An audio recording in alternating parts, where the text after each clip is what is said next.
Oke, selamat malam nih, kita balik lagi ya, melanjutkan, eee, pembahasan tentang penjelasan dari para teolog Islam klasik maupun pakar hukum Islam klasik tentang jihad. Kali ini kita, masuk ke yang nomor 20, ini lanjutannya. Sekarang ke nomor 20, ini Syara'i'u Islam. Saya kurang fasih membacanya nih, nggak tahu bacaannya apa itu. Dari Al-Hili tahun 1277. Diambil dari buku Syara'i'u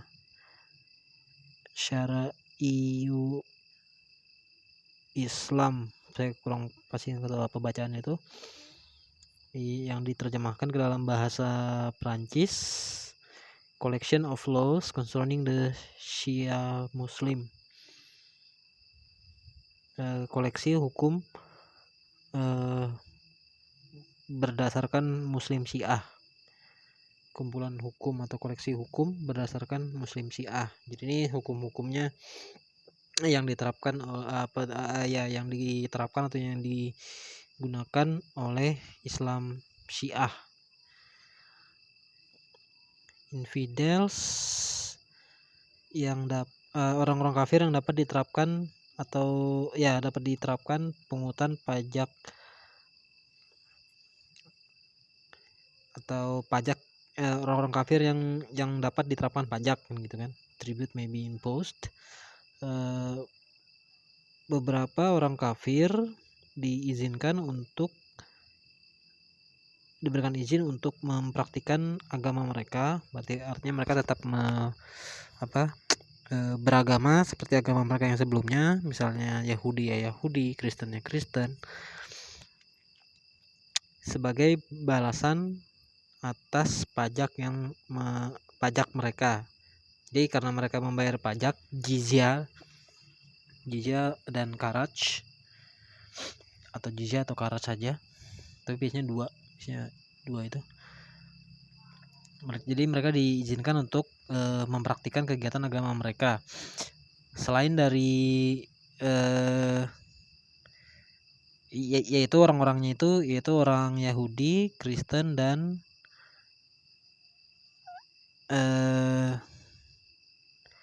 Gubre. Gubre ini apa? Gubre ini sebentar. We look at the notes here. The last page of this. Gubre itu penyembah api. Gubre itu penyembah api, yaitu orang-orang Zoroaster. Majus, orang Majus. Kurang lebih begitu kalau dibilang orang Islam tuh. Majusi atau apalah itu. Bilang orang Islam gitu.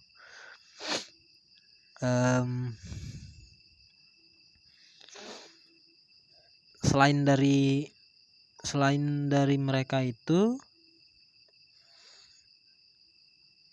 selain dari yang tiga ini, Yahudi, Kristen, dan Zoroaster atau Majusi, itu harus menentukan pilihan antara harus dipaksakan untuk memeluk Islam. Tidak boleh mereka tetap pada agama mereka. Tapi kalau yang tiga ini, Yahudi, Kristen maupun Zoroaster, itu bisa, enggak apa-apa. Tanya gitu. Nomor 168 diizinkan untuk melaksanakan praktik kegiatan agamanya, asalkan mengikuti tata aturan yang sudah ditetapkan.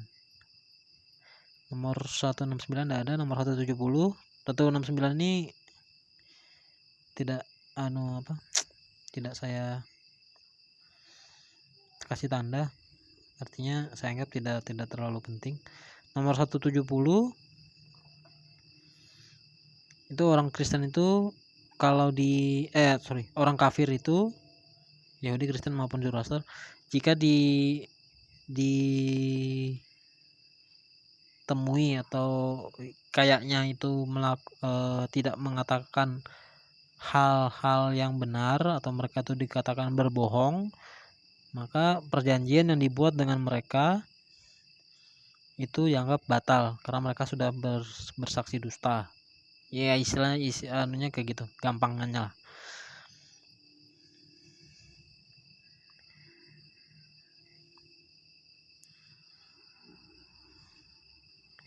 Setiap orang kafir yang berasal dari 3 kategori ini, Yahudi, Kristen maupun Zoroaster, penyembah api itu adalah orang-orang yang wajib membayar pajak. Jizya itu termasuk para biarawan dan orang sakit, sick people, orang sakit. Jadi para biarawati maupun orang sakit itu wajib membayar pajak juga, jizya. Nomor 177, kalau orang kafir itu dibebaskan, maka diperintahkan untuk meninggalkan wilayah Islam. Orang kafir, budak dari orang kafir itu dibebaskan, maka mereka diperintahkan untuk meninggalkan wilayah Islam atau tetap tinggal di situ tetapi membayar pajak, tribute, upeti, dalam hal ini jizya atau kharaj. Orang gila harus membayar pajak. Orang gila harus membayar pajak jika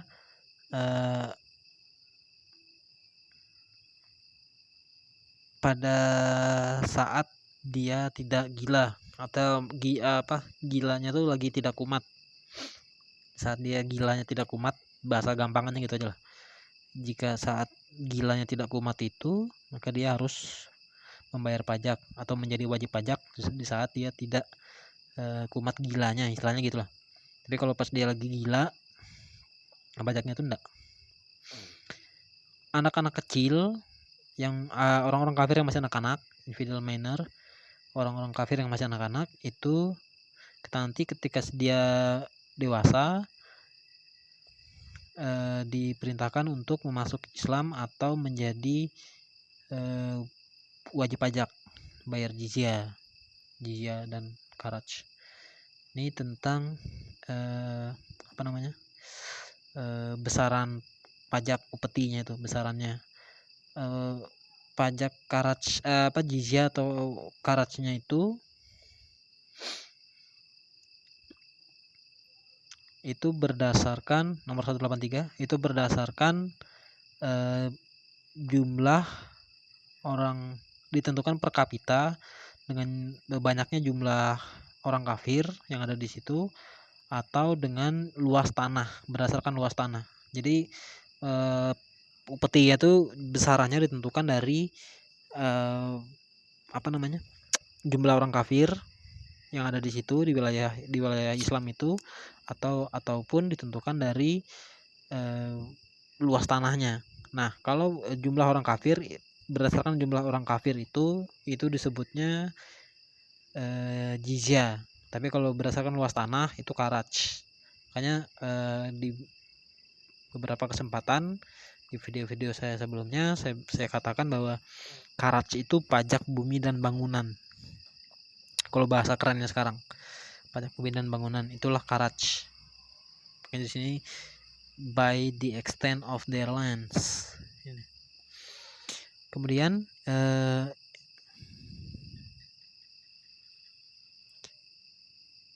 orang nomor 184, orang kafir ini, kafir oleh Islam, maksudnya itu. Orang-orang non Islam ini, katakan gitu aja lah ya gampangnya ya. Orang-orang non Islam ini di samping membayar upeti, mereka juga harus memberi makan para prajurit di sini dalam arti prajuritnya Islam yang sedang singgah diwajibkan mereka orang-orang non-Islam ini untuk memberi makan, feed the soldier in transit. Jadi orang-orang non-Islam diwajibkan untuk diwajibkan untuk memberi makan. Nomor 186, the subject infidel who embrace Islam before the expiration of the legal year and even after that time without having paid the tribute is exempt from it. Jadi kalau orang non-Islam dia masuk Islam, dia dibebaskan dari pajak. Baik pajak itu kan pajak upeti ini kan dia dibayarkan setahun sekali. Nah, misalnya dia masih ngutang pajak tahun lalu misalnya dia masih utang pajak tahun 2022, katakanlah misalnya gitu, masih utang pajak upeti tahun 2022, sekarang sudah memasuki tahun 2023, tetapi jika sekarang di tahun 2023 ini dia memeluk Islam, pajaknya yang belum dia bayar di tahun 2022 itu upetinya itu dibebaskan. Itu maksudnya. Jadi kayak gitu. Jadi seperti yang sudah kita baca di video saya sebelumnya, yang sebelum ini, memang jizya itu maupun kharaj itu memang dimaksudkan untuk memberatkan orang-orang non-Islam supaya nanti lambat laun mereka cepat atau lambat akan berpindah agama masuk Islam. Karena jika mereka tetap mempertahankan agama mereka, iman mereka, artinya jika mereka tetap mempertahankan iman mereka, mereka akan sangat dibebani dengan segala macam beban yang dibebankan kepada mereka sebagai non-Islam, seperti itu. Kemudian condition to which the infidel tributaries must be subjected. Kondisi yang harus atau kondisi yang ditetapkan atau diwajibkan kepada wajib pajak kafir. Kondisi yang diberikan atau ditetapkan terhadap orang-orang kafir, wajib pajak kafir. Kondisinya atau ketentuannya seperti ini. Ketika kalau yang di nomor 188 ini 188 ini sampai 19 masih banyak. Kondisi-kondisi yang ditetapkan atau diharuskan, diwajibkan terhadap wajib pajak dari orang-orang non-Islam. Orang Islam tidak ada kena pajak, yang kena pajak hanya orang-orang non-Islam. Yang pertama ketentuannya di nomor 188 ini wajib untuk membayar upeti, membayar upeti, pajak itu tadi maksudnya. Kemudian nomor 189 tidak boleh melakukan aktivitas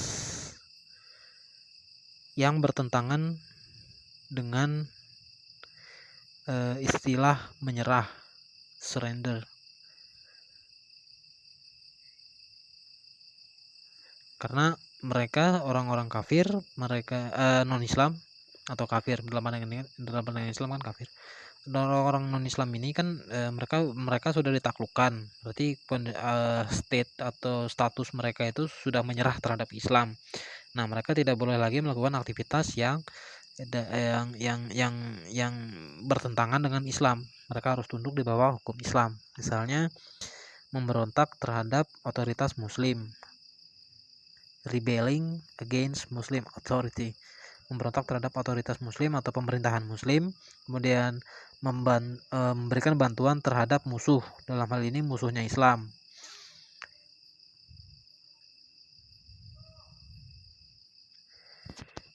Itu tidak boleh. Kemudian yang ketiga,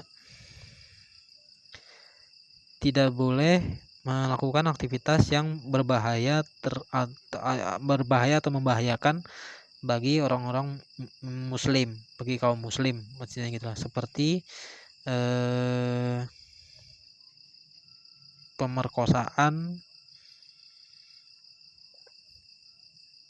atau pelecehan seksual atau pemerkosaan atau pelecehan seksual terhadap perempuan muslim ini.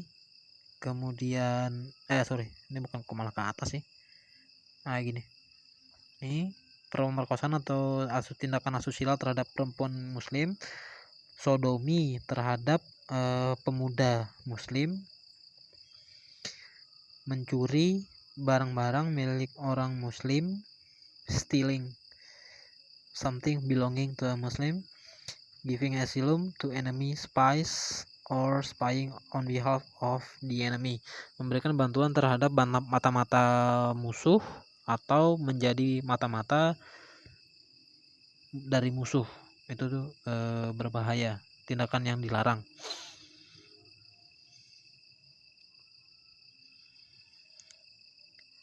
Nomor 193, penghujatan terhadap Nabi Muhammad, maksudnya penghinaan terhadap Muhammad, gitu aja lah biar gampang ngertinya ya. Penghinaan terhadap Muhammad atau penghujatan terhadap Muhammad harus dihukum mati, must be put to death.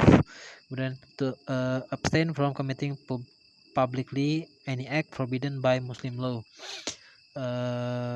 tidak melakukan kegiatan di muka umum, tidak melakukan kegiatan yang dilarang oleh hukum Islam di depan umum. To abstain from committing publicly any act forbidden by Muslim law, tidak melakukan di depan umum kegiatan yang dilarang oleh hukum Islam, seperti mengkonsumsi anggur, minum anggur maksudnya. Ini minum anggur ini berkaitan dengan ritual ekaristi. Kemudian fornication and adultery with woman and wife of their co-religionis,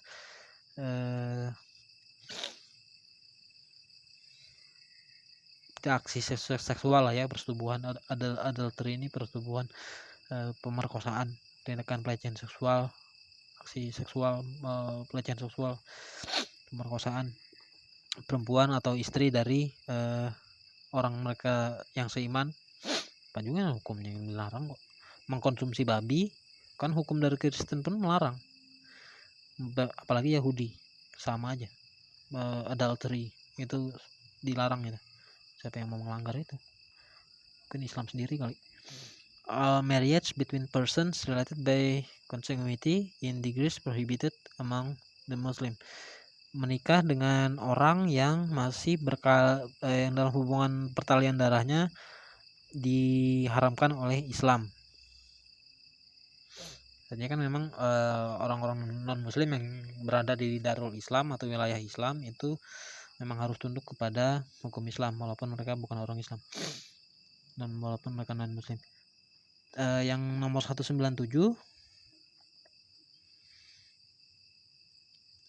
tidak atau dilarang mendirikan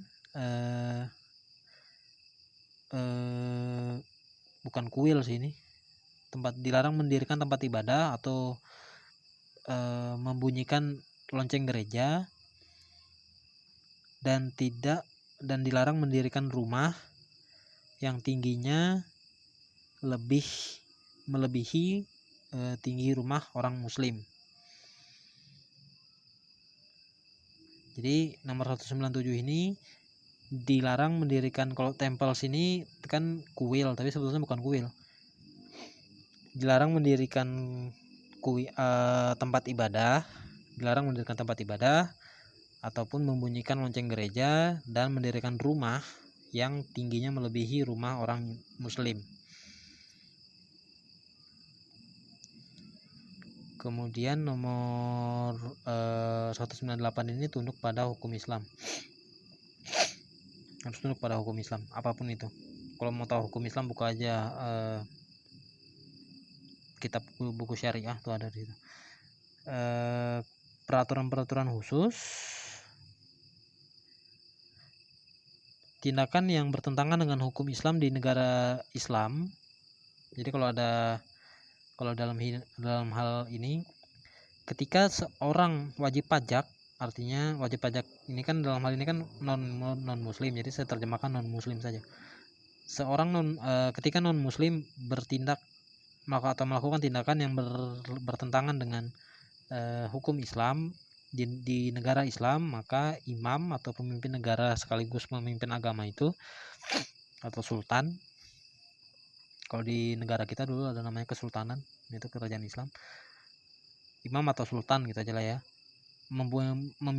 memiliki hak untuk mengusir mereka,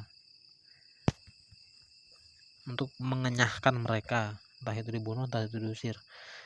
Orang-orang non muslim, infidels, kafir, non muslim yang bersalah karena bertindak melawan hukum Islam, kemudian berpindah agama, berpindah agama masuk Islam, maka semua hukuman itu dihapuskan. Intinya itu aja. Intinya supaya masuk Islam, intinya itu. Apakah itu jizya, apakah itu upeti, apakah itu segala macam bentuk hukuman ini itu aturan yang aneh-aneh, itu intinya supaya masuk Islam, itu aja. Makanya di sini walaupun kalau yang pertama tadi itu kan soal pajak, walaupun ada pajak yang terhutang pada tahun sebelumnya, tapi di tahun yang sekarang dia mau untuk masuk Islam, maka pajaknya itu dihapuskan saat itu juga. Dan kemudian kalau yang bukti contoh yang berikutnya ini, kalau dia bertindak melakukan tindakan yang berlawanan dengan hukum Islam, tetapi kemudian dia masuk Islam, maka semua hukumannya itu dihapuskan. Itu bukti yang keduanya. Infidel tributary who has act against Muslim law and did not convert. Nah ini non muslim yang bertindak bertentangan atau melakukan tindakan yang melawan atau bertentangan dengan hukum Islam dan tidak berpindah agama, convert, tidak menjadi mualaf, sampai diperbudak, dijadikan budak, atau membayar denda, tidak dibebaskan, is not free and has no right to restitution of what he has paid. Tidak dibebaskan dan tidak mendapat kembali apa yang telah dia bayarkan, karena dia tidak berpindah agama. Ya selama-lamanya dia jadinya begitu.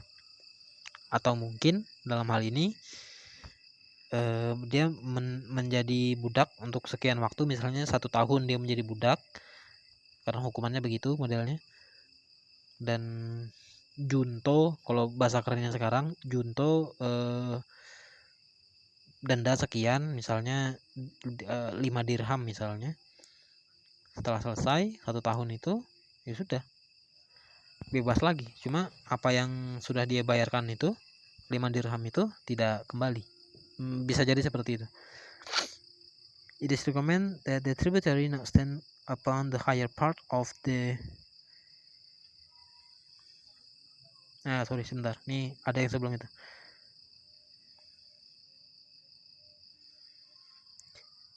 The tributary nomor 203. The tributary must avoid greeting a Muslim first using the formula Al-Salam Alaikum.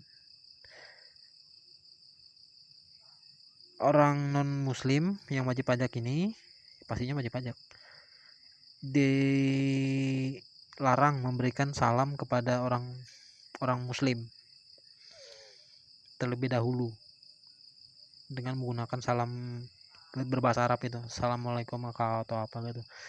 Kemudian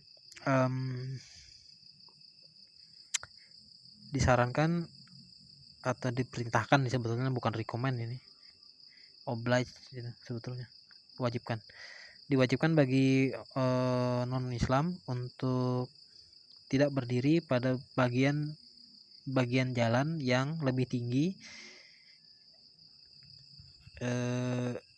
dari trotoar, tidak berjalan di situ, dan dia harus menyingkir biar orang Islam atau Muslim yang berjalan di situ. Karena orang Kristen ataupun Yahudi ataupun Zoroaster, dia tidak boleh menggunakan jalan yang bagus. Jalan yang bagus itu hanya diperbolehkan bagi atau untuk digunakan orang Muslim. Provision relating to houses and temples used for worship by the infidels tributaries and the prohibition against their entering places consecrated to Muslim worship. Peraturan yang berkaitan dengan rumah-rumah dan tempat-tempat ibadah yang digunakan untuk ibadah bagi non-muslim, wajib pajak non-muslim, dan larangan terhadap mereka untuk memasuki rumah ibadah umat muslim, tempat ibadah umat muslim. Nomor 205, ini saya tandain dari ujung ke ujung nih, 205 ini.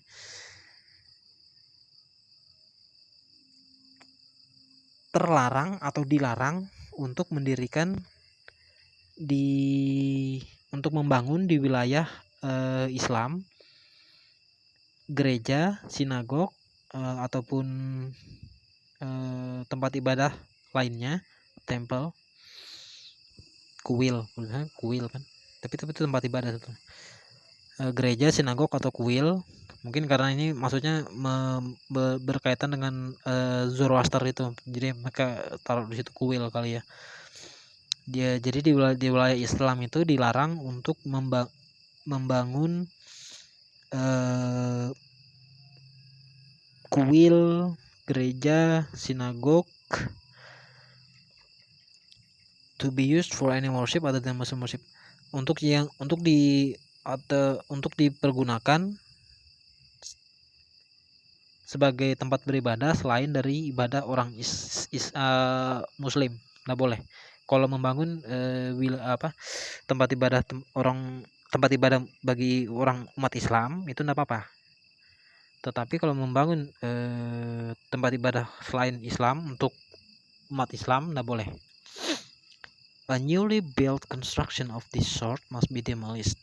Bangunan-bangunan yang baru dibangun, bangunan-bangunan tempat ibadah yang baru dibangun yang selain Islam itu yang baru dibangun harus dihancurkan, must be demolished.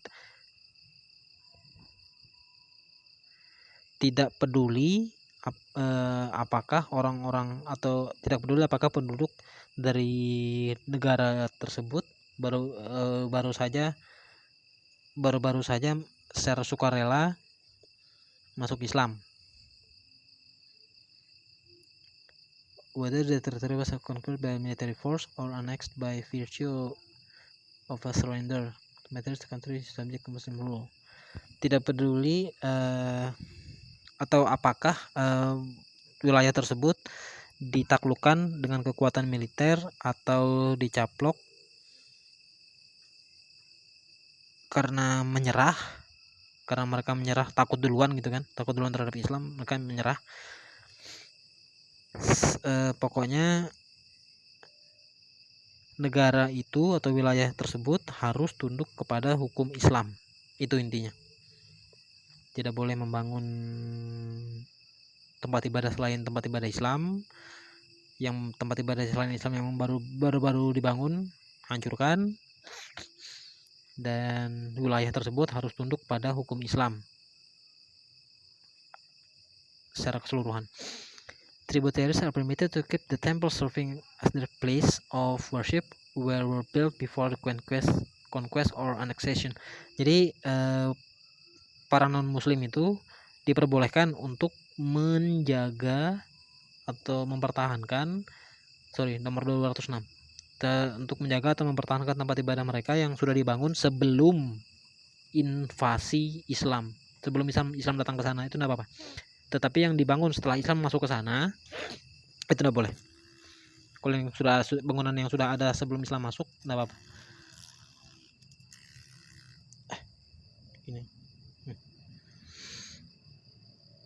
Tributaries are forbidden to build the house that they construct for their own use to a height surpassing the Muslim house. Nah itu tadi,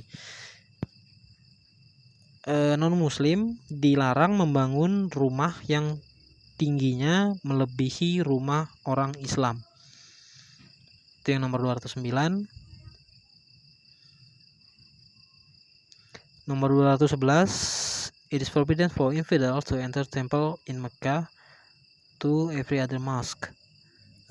Orang-orang non-Islam dilarang memasuki kuil di Mekah. Kalau itu tempat ibadah, atau mungkin maksudnya kali, Masjidil Haram itu kali. Barangkali sih itu maksudnya. Dilarang memasuki Masjidil Haram gitu aja kali ya. Ataupun masjid-masjid yang lain. Orang non muslim tidak boleh masuk ke situ di Masjidil Haram Mekah, tempat ibadahnya Islam yang besar itu, yang ada batu hitam itu, batu kubus. Kemudian masjid-masjid yang lain juga non muslim tidak boleh masuk. Forbidden to take up residence in Hijaz, Mekah and Medina. Dilarang untuk bermukim atau tinggal di wilayah Hijaz, Mekah, dan Madinah. Nomor 214, forbidden to take up residence in Arabian Peninsula. Dilarang untuk bermukim atau tinggal di wilayah semenanjung Arab. Terus with the infidel. 215,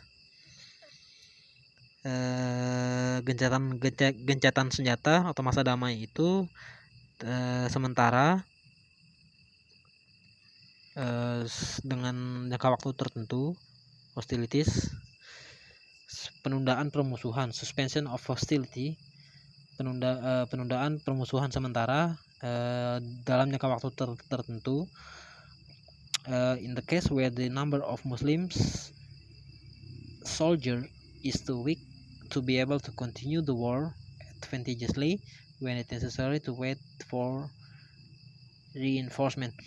Jadi gencatan senjata atau masa damai sementara itu dilakukan karena dilakukan karena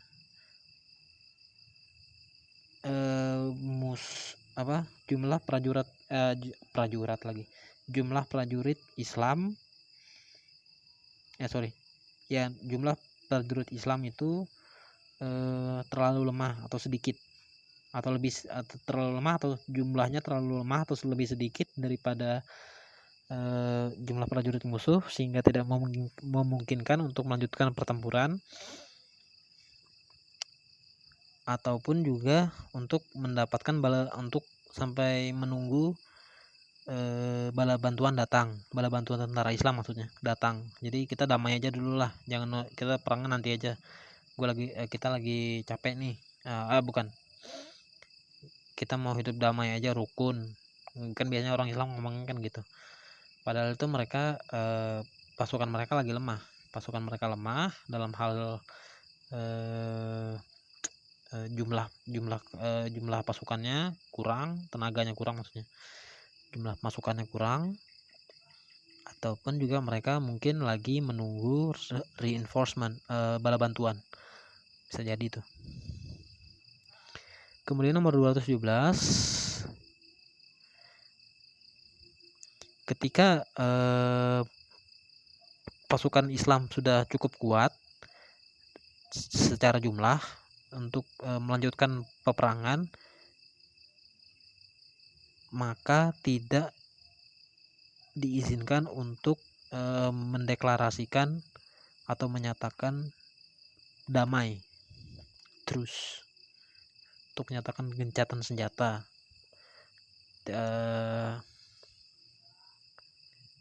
menyatakan damai. Jadi ketika pasukan Islam itu sudah jumlahnya sudah cukup, misalnya 10.000 orang, pasukan musuh juga 10.000 orang, atau pasukan Islam jumlahnya 11.000, pasukan musuh jumlahnya 10.000 orang, dia 11.000, wah sudah kuat, gue udah nih kan, ngapain kita terus atau gencatan senjata atau damai, perang lagi gitu. Jadi intinya Islam itu kalau bilang damai, perang mengajukan gencatan senjata, mengajukan damai itu bukan karena memang niatnya untuk berdamai, enggak. Itu mereka lagi down. Secara kekuatan pasukan mereka lagi down. Jadi daripada habis terbantai semua, mending nyerah aja dulu sementara. Daripada gua dibunuh, bantai semua kan, nyerah dulu sementara. Nanti sampai kekuatan pasukan sudah balik lagi, bala bantuan sudah datang atau bagaimana, lanjut lagi. Perang lagi gitu ya. Serbu gitu Islam. Kemudian nomor 219, revoke it whenever he wants. The armistice can be concluded only for a set period of time unless the imam has reserved for himself by treaty the right to revoke it whenever he wants. Jadi gencatan senjata damainya itu, stop perang itu memang sebetulnya ada tenggat waktunya, misalnya 1 tahun atau misalnya berapa bulan gitu atau apa. Tetapi imam juga bisa menentukan itu putus tiba-tiba, walaupun dia pada awalnya menentukan kita berdamainya nggak perang lagi,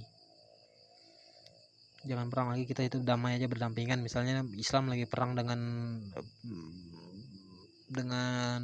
Bizantium, Roma, mereka mengajukan damai dulu, mereka nunggu pasukan datang dari Mekah atau dari mana gitu. Nanti pasukannya sudah datang, udah nyerang lagi, mereka perang lagi tuh, tiba-tiba nyerang dengan orang India itu Romawi, langsung lagi mereka nyerang lagi, imamnya langsung tiba-tiba memutuskan lanjutkan perang, begitu. Makanya revoke it whenever he wants. Nomor 220, whenever treaties suspending hostilities contains a few clauses contrary to precept of Islam. For instance, the public performance of certain acts forbidden to Muslim, or the return of woman captive or refugee, one is not obliged to observe them.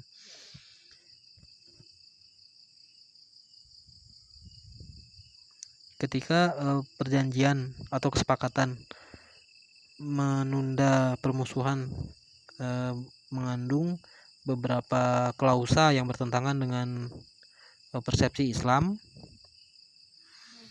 maka itu bisa diabaikan. Yang menunda beberapa klausa yang menunda atau mengganggu permusuhan itu, yang istilahnya klausa atau kata-kata atau kalimat-kalimat yang dalam perjanjian itu yang istilahnya menghapuskan permusuhan, itu bisa dilanggar. Itu intinya. Kemudian nomor 222, ini yang sangat-sangat mantap ini. Nomor 222, the infidel woman who is a captive or refugee among Muslims must not be returned. Perempuan non Muslim yang ditawan atau ditangkap oleh orang oleh kaum Muslim atau orang Islam,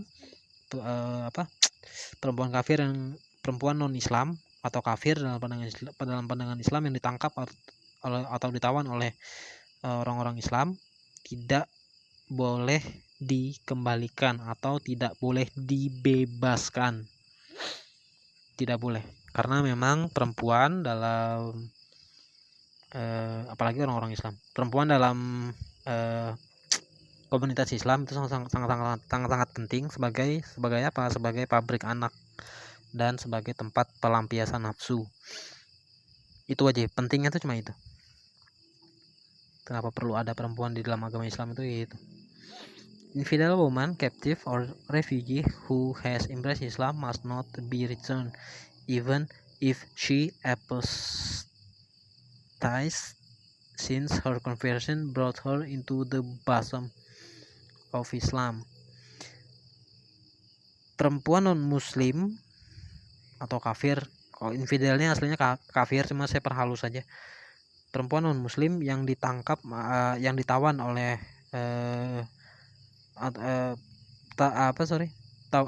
saya ulangi ya.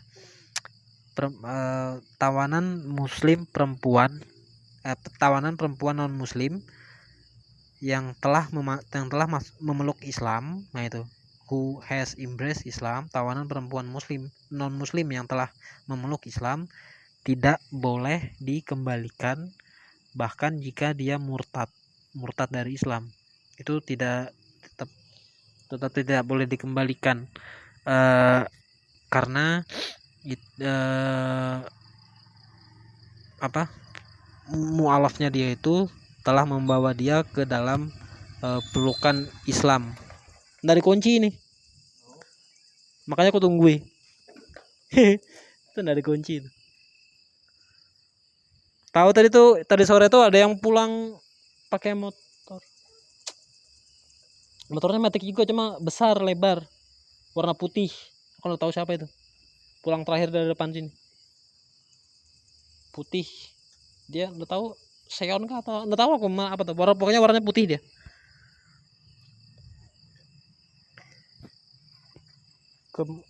Kemudian nomor 225 has the right to take her back in preference to any other man. The infidel who has divorced his wife with the intention of returning to her and also embrace Islam during the time when he has set his wife aside has the right to take her back. Jadi kalau ada orang non muslim laki-laki yang menceraikan istrinya, kemudian dia masuk Islam,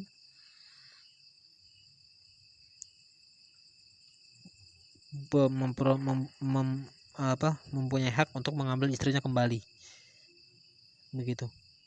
Ya apa gunanya tuh? Masa mau mengembalikan istri orang masuk ke Islam dulu kan? Kemudian all male prisoners without exception will be returned, must not be accepted.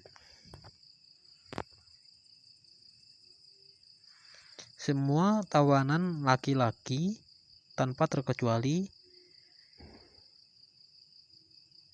tidak boleh dikembalikan.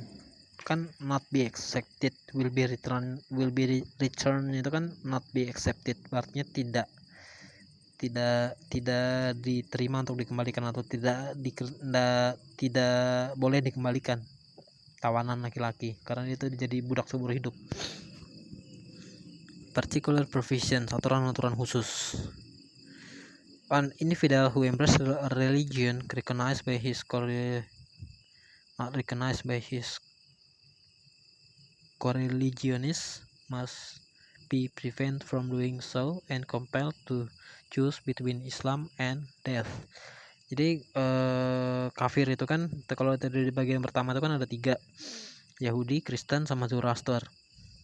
Jadi kalau ada orang dari luar dari luar yang 3 itu, Yahudi, Kristen, Zoroaster, selain dari 3 itu dia bilang, dia ngaku-ngaku bahwa dia orang Yahudi misalnya, padahal orang-orang Yahudi tidak mengenal dia, berarti dia bukan dari orang Yahudi. Kemudian dia bilang bahwa dia itu Yahudi, nggak boleh. Atau dia mau masuk Yahudi, nggak boleh. Dia pilihannya harus Islam. Pilihannya hanya Islam atau mati. Misalnya dia dari orang Hindu misalnya, dia ngaku-ngaku Yahudi, tapi orang-orang Yahudi tidak mengenal dia, itu udah tahu siapa itu, bukan temanku atau apa gitu. Nggak bisa dia, aku mau masuk Yahudi aja, nggak boleh. Dia diberikan oleh umat Islam, tentara Islam atau apalah itu, pilihan, kamu mau pilih masuk Islam atau mati, begitu, itu maksudnya itu. Kemudian nomor 231, an infidel is permitted to embrace a religion recognized by its co-religionists. Thus a Jew can convert to Christianity or Persian Zoroaster. karena itu kan mereka kan digolongkan sebagai kafir kan, makanya karena ada tiga itu, Yahudi, Kristen, sama Zoroaster. Kalau selain tiga itu misalnya Hindu ya nggak boleh, since these other religion are infidel to the same degree. However, some jurists citing the 79th verse ayat 17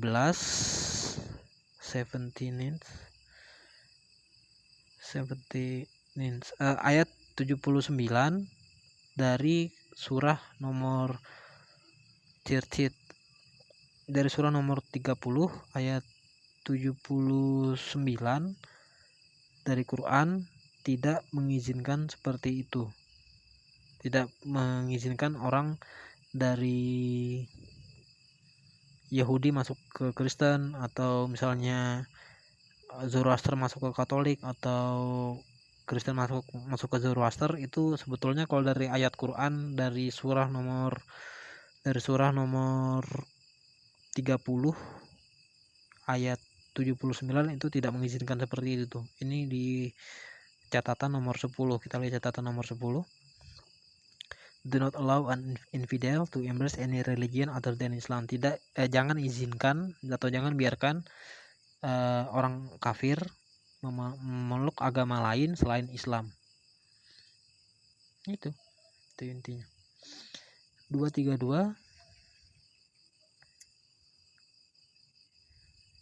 If the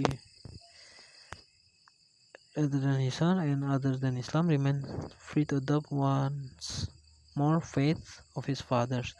Point is to debate according to second opinion, the infidel who persists must be put to death.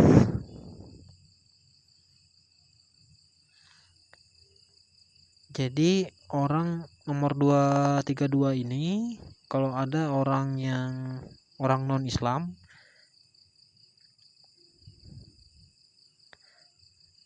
masih tetap ngotot mau bertahan pada agamanya yang non Islam itu harus dihukum mati. Ini kalau kita baca yang saya tandain aja nggak kelihatan, tapi harus baca semua utuh ini. Jadi orang yang non muslim mau tetap bertahan di agamanya yang non muslim itu, maka dia tidak boleh, dia harus dipilih harus diberikan pilihan itu tadi yang kayak di catatan nomor 10 ini. Do not allow, jangan biarkan orang kafir memeluk agama selain Islam. Makanya ya antara dua, Islam atau mati. Choose between Islam and death, gitu. Kemudian seorang kafir tidak atau dilarang. Seorang kafir dilarang untuk mempraktikkan atau bertindak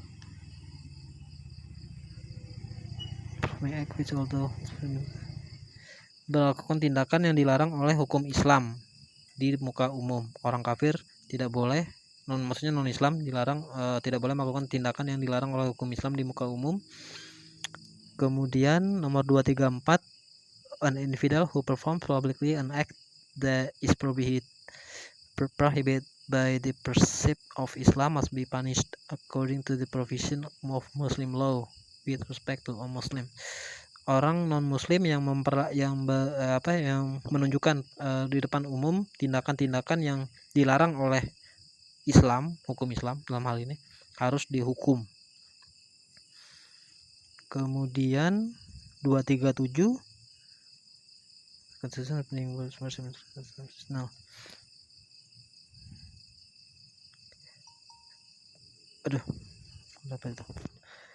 construction of a building for worship in religion other than Islam is no. Dilarang untuk membangun bangunan untuk tempat ibadah selain Islam. Itu intinya itu. Kalau kita baca keseluruhan di sini, jadi dalam praktik hukum Muslim Syiah itu konstruksi atau pembangunan rumah ibadah non muslim itu tidak boleh. Kemudian nah ini salah satu klaim Islam lagi, original text atau teks asli, teks asli kitab suci Injil, Alkitab itu sudah dipalsukan teks aslinya, kata mereka begitu. It's been altered. Nah ini besaran dari tribute, upeti, atau dalam hal ini jizya yang harus dibayarkan oleh orang-orang non muslim dalam ketentuan muslim Syiah, yaitu 12 dirham untuk orang-orang miskin dalam 1 tahunnya itu per tahunnya, kemudian 24 dirham untuk orang-orang muslim untuk 24 dirham untuk orang-orang yang dengan non muslim yang dari ekonomi menengah, dan 48 dirham dari orang non muslim yang ekonomi atas. Ini habis. Jadi itu penjelasan dari siapa tadi namanya, saya lupa, dari Al-Hili tahun 1277 tentang jihad. Yang ini tentang hukum Islam yang diterapkan oleh Muslim Syiah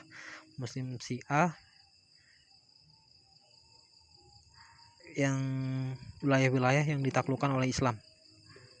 Salah satu contohnya ya wilayah Iran itu sebelumnya bukan Islam juga di situ. Itu wilayahnya Zoroaster itu. Orang Zoroaster, orang Persia di situ. Persia, Zoroaster, Islam masuk, kocar-kacir mereka, kesian. Oke, mungkin itu aja, saya akhiri, sudah 51 menit. Saya akhiri, sampai jumpa di video saya yang berikutnya. Selamat malam.